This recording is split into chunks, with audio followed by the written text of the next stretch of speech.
Yeah. Well, y'all have a great dynamic. Y'all have a great chemistry together. So, I mean, I'm like, I want to sit be a fly on the wall in y'all studio when y'all record, because that seems like that would be so much fun.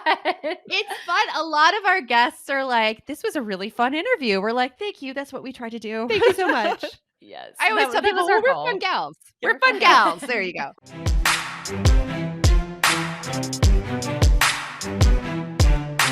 Which is why podcasts really sounded appealing, that I get to talk to new people all the time. Like, I'm an introvert, but honestly, podcast interviews are amazing because I could have that permission to go in depth really fast and not have the surface conversations. So I was not overwhelmed by podcasting. I'm like, let's do this. We could find the stuff as we go. And we did. And actually, it's so funny because I found one of your videos on YouTube and you taught me how to edit through Audacity.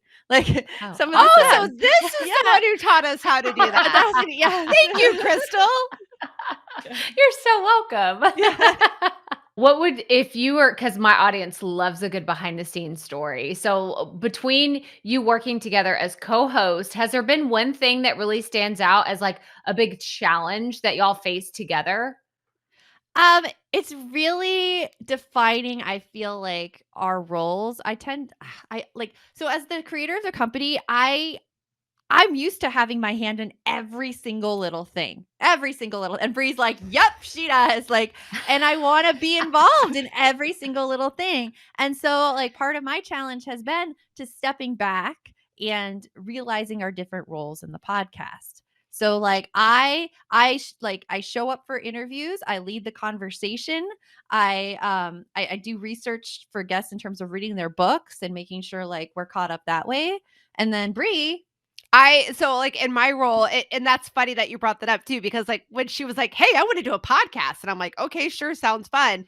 And she had, you had the first couple of episodes planned. I'd say the first 5 were planned. Mm-hmm. After we did the first 5, she's like, okay, so now you're the podcast editor or producer. Good luck with that. I was delegating. Have fun. I was delegating. And I'm like, what? But you rose to the challenge. It has been fun. So I will say that was, so that definitely has been our thing that we had to learn between the two of us. Where her role ended, where my role began, mm-hmm. what my strengths were, what her strengths were. It's been, I would call it a dance. It's definitely been a dance where we figured it out. And now we have a good rhythm. We do.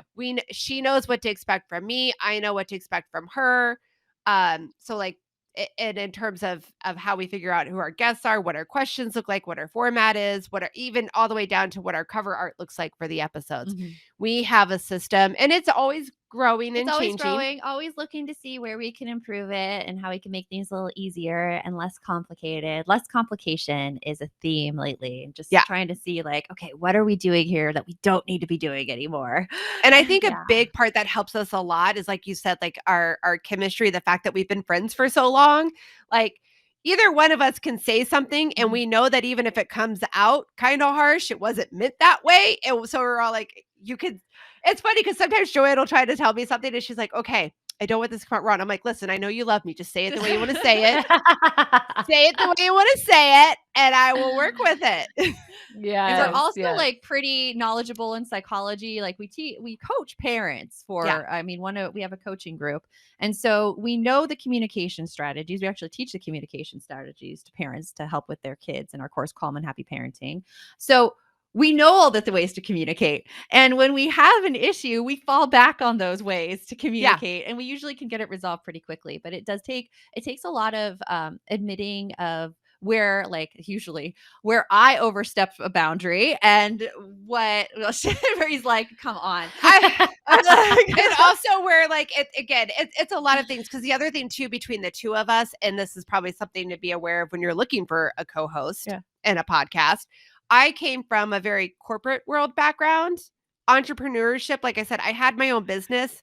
It lasted 2.5 years. So that just tells you how great that was. I did not know what I was doing.